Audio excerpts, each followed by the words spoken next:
Okay po, maganda po topic natin na magbibigay tayo 10 tips paano gagaling kahit hindi kayo nagpapadoktor. Okay? Pero syempre, lagi ko naman sinasabi, mas maganda magpapadoktor tayo, magpapacheck up tayo. Pero yung iba siguro, mga overseas workers, hindi makapa-check up o walang pera o walang oras. So meron tayong 10 tips. Bakit may mga tao magaling sila? Kaya nila labanan ng maraming sakit, mag-isa lang. Hindi sila nagpapadoktor. Number 1 tip, dapat good hydration. Kompleto kayo sa tubig.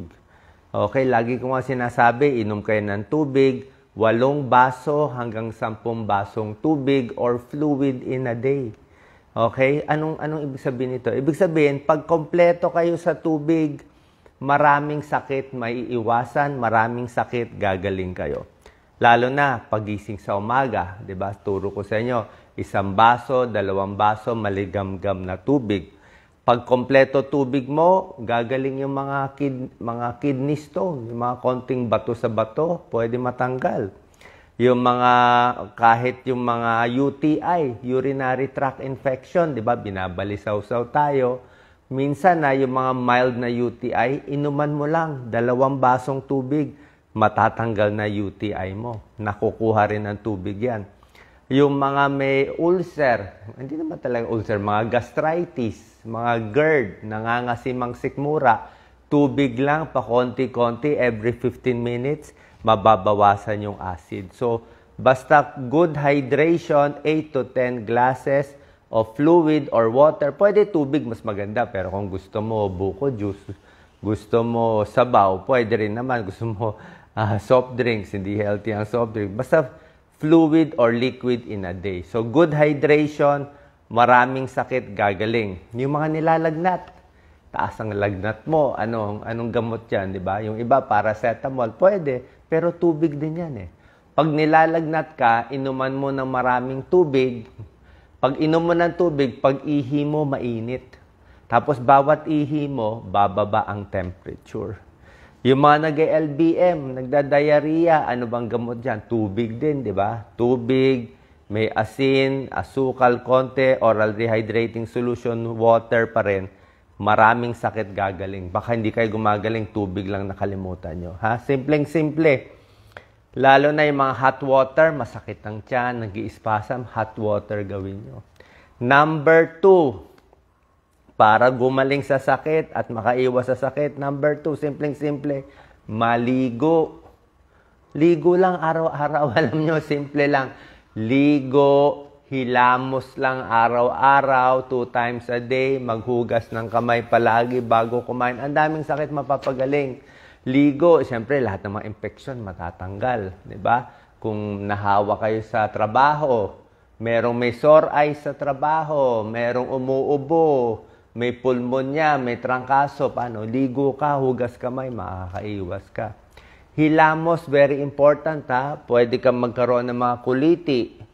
Okay, hindi naghihilamos, madalas magkaroon ng kuliti, pwede magka-sore eyes, pwede magkatigyawat, so ligo talaga yan. At hilamos everyday.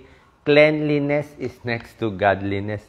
Marami ka maiwasan. So, number 1, water. Number 2, ligo. Number 3, dapat maganda lifestyle mo. Gagaling ka. Anong pinakamagandang lifestyle at ugali? Dapat kompleto tulog. Pag kayo may sakit, kahit anong sakit, trangkaso, pulmonya, o anuman, heart problem minsan, 'di ba? O stress, dapat kompleto tulog mo.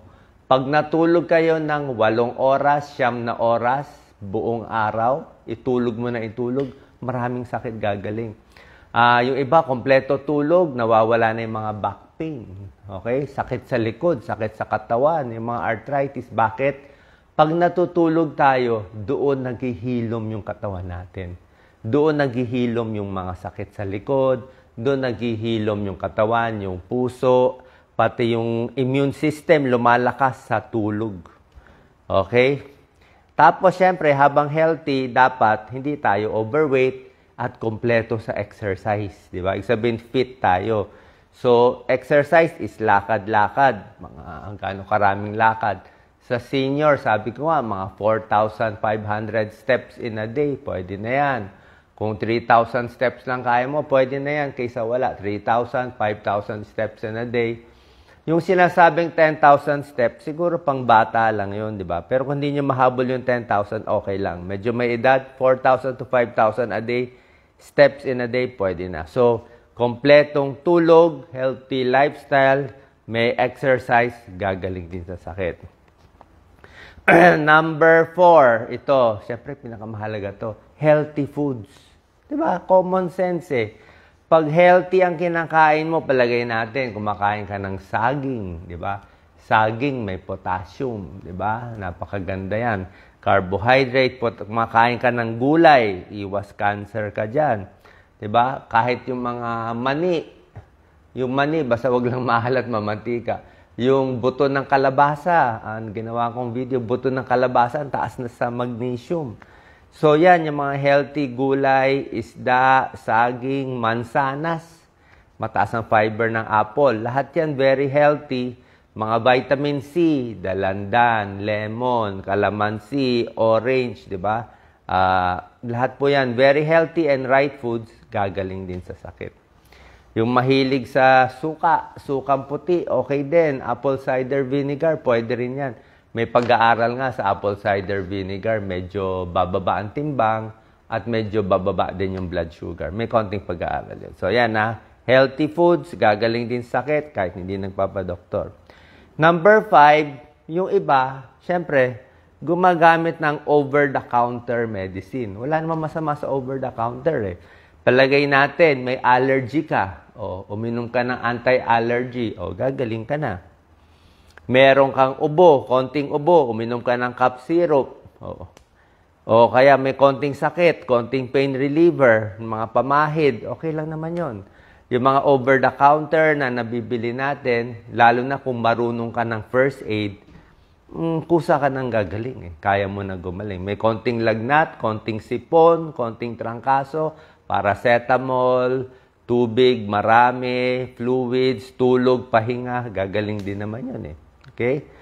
Next, number 6, pwede rin yung alternative medicine, 'di ba? Sa probinsya, 'di ba? Marami diyan halamang gamot, 'di ba? Yung mga bayabas sa sugat, wala naman. Ampalaya, pwede sa diabetes, 'di ba? Okra, ampalaya sa diabetes. May tulong konti yan, hindi ko sinasabi palitan yung gamot Pero, ibig sabihin, may tulong to, marunong ka rin eh.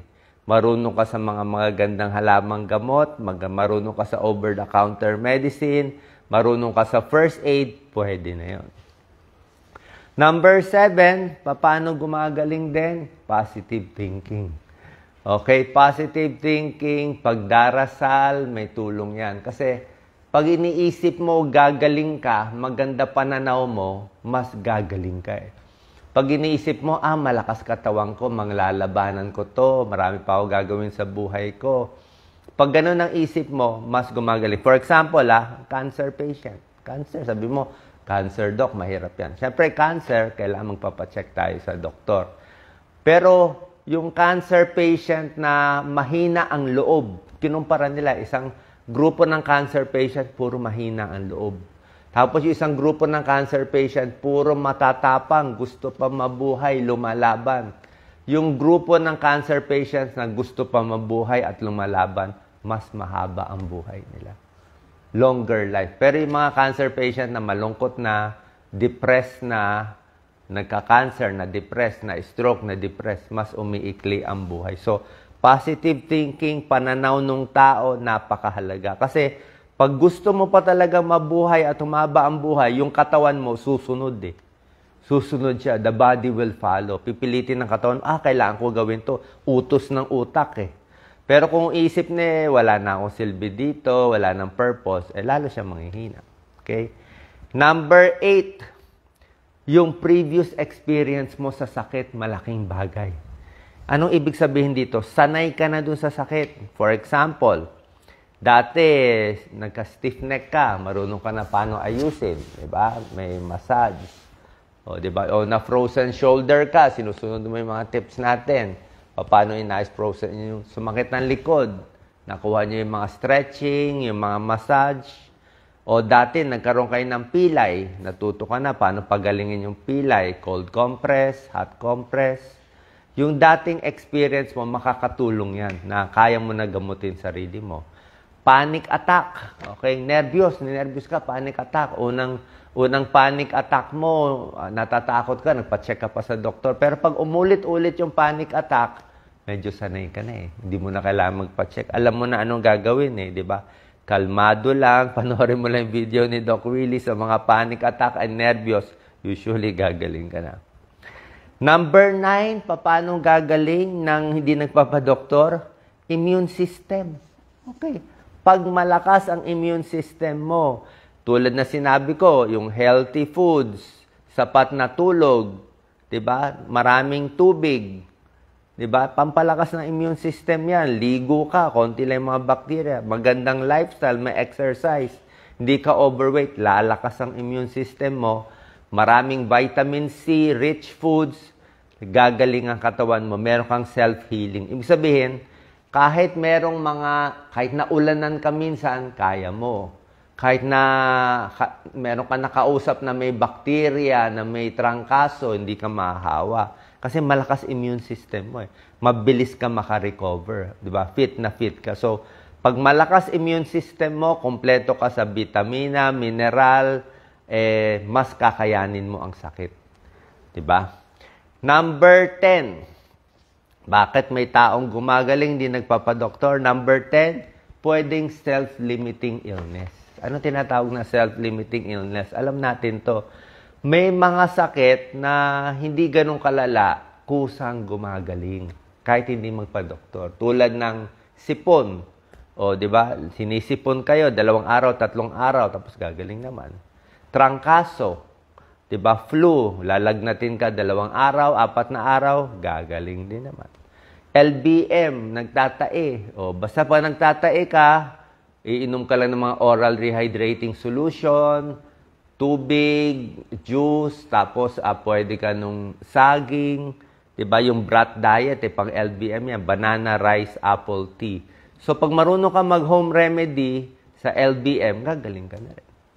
Kahit yung mga GERD, gastritis, nangangasim, diba? Tinuturo ko na sa inyo, diba? Pag nangangasim, dapat yung kain mo regular lang, tubig every 15 minutes, 3 lagok, mahugasan yung GERD, bawas stress. Sa gabi, bago humiga, medyo mataas yung unan. So, marunong ka na. Hindi ka na nagpa-check. Okay na, di ba? Nakuha mo na. So, yan ang mga simpleng sakit. Basta may alam ka sa mga first aid, kakayanin mo na yan. Okay? Pero, syempre, itong sinabi kong 10 paraan, talaga ito halos sabi nga nila, mga 80% ng sakit, kaya mo na gamutin mag-isa eh. 'Di ba? Kahit hindi ka na magpa-doktor, 80% kaya mo. Pero, nililinaw ko, meron namang iilang sakit na mas serious, 'di ba? Pag mas serious na, wala na tayong choice, 'di ba? Palagay natin na heart attack. Siyempre, kailangan na ma-hospital 'yan. Na stroke o na paralyze, kailangan ma-hospital, may gamot eh. O appendicitis, kailangan operahan. Gallbladder stone, kailangan operahan. Yan. O dumudugo masyado sa matres, o ba kailangan operahan. Tapos, isa pa rin maganda, marunong ka mag-self-monitor ng sarili mo. Anong self-monitor? I-monitor mo yung blood pressure mo. O marunong ka mag-monitor ng blood pressure. Uy, medyo mataas blood pressure ko. Bawas alat, bawas timbang. O di marunong ka na, gagaling ka mag-isa, di ba? Pero kung sobra taas blood pressure, baka kailangan mo ng maintenance. Blood sugar, marunong ka mag-monitor once a year. Di ba? Makita mo, okay pala blood sugar ko. Urinalysis, ma-check yung ihi. May UTI ba? May kidney problem? Pag marunong ka na mag-monitor, kakayanin mo na rin. Especially ngayon, marami ng informasyon online, especially dito sa mga tips natin.